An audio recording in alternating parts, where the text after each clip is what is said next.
Yo, what's up, everybody? Big Dog back here on MMA Tape. Sorry, it's been a really hectic week. I've tried to at least cram as much tape as possible on as many fights as possible. And right now, I'm going to break down Alden Coria versus Louis Gurule.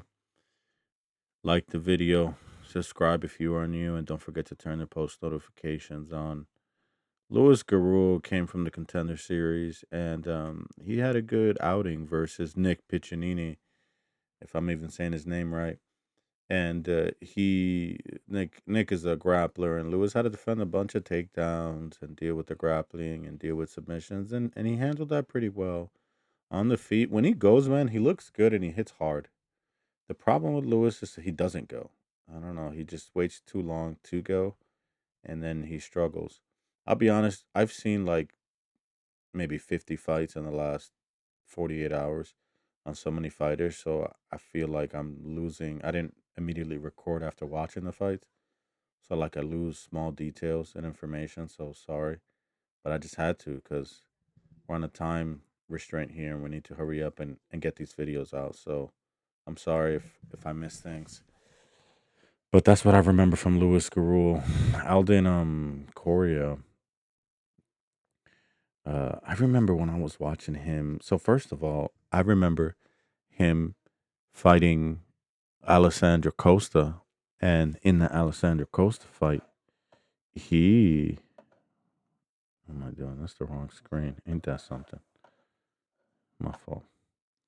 So in that Costa fight, man, he was new. It was his UFC debut. I didn't know much about him, and I'm like expecting Costa. I think I had Costa like plus three, 3.5 or something, just not to get finished, something like that. I don't know, dude. He gets finished. TKO round three, but it was that Alden had hurt his feet, and somehow Costa. I don't know if it was with one of the strikes from Alden or just wear and tear in the fight. Something happened in the fight. Cora hurt his foot. Okay, and let's say he couldn't get up anymore. Alden finally just went for the kill, and he got it.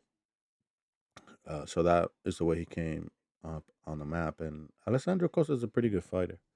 So that was an impressive win, if I'm honest, and for a UFC debut. So when I went on tape to go watch him, he's better on the ground. He's actually really good, and he's got some good jiu-jitsu and some good takedowns. He's really good on the ground. But on the feet, he's pretty good there too. He's just better on the ground, but on the feet, this is what I noticed. It's not that his striking is something impressive. Like you're gonna watch him and say, "Oh my god, this guy can really strike." It's not like that because he kind of shells up a bit when he's defending, and I don't like that the way that looks. And even when he kind of goes forward, it doesn't look as technical as other guys. But here's the thing: apparently, this guy has a death touch. He's been taking punches and implementing his game plan, but then when he and taking it, but then when he finally catches you on the chin, you drop, dude. Like that's what I'm seeing. Like people can't take his punches. The guy hits hard, and he does have some good kicks from what I recall.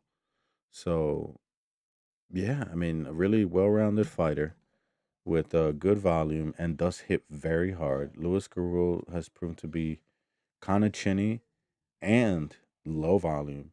So yeah, give me Alden Coria, maybe even by submission, even though Lewis is hard to submit. Maybe even by KO. There could be a finish in this fight. He has not been subbed. But yeah, Alden's a good fighter. That's all I remember now after all the fights I've watched is I like Coria. I don't like Gurule.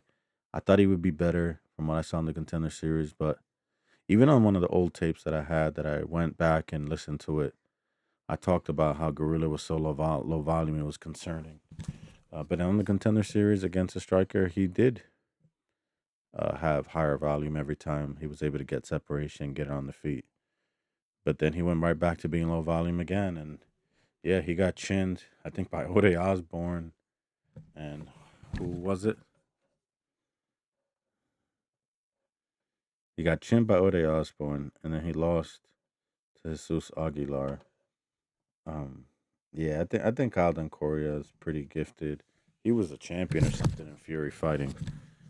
Um, these were he was a champion there. I think He either won it here or defended there. I think he won this and then defended. I don't recall. But yeah, so and Alden can get finishes late. I don't think this finishes in the first round. Or we can go to scorecards. Regardless, give me Alden, and he's at a decent price, like minus 300, minus 400. Minus 400 is a lot, honestly, but I like him. I'm just gonna go with Coria here, and let's see how he develops his striking, especially with the fact that he does hit hard. Comment down below. Tell me what you think about this fight, or if you know more information than what I've been able to mention on this video that I might have forgotten after seeing these fights a couple days ago. I'm out. Thanks, guys.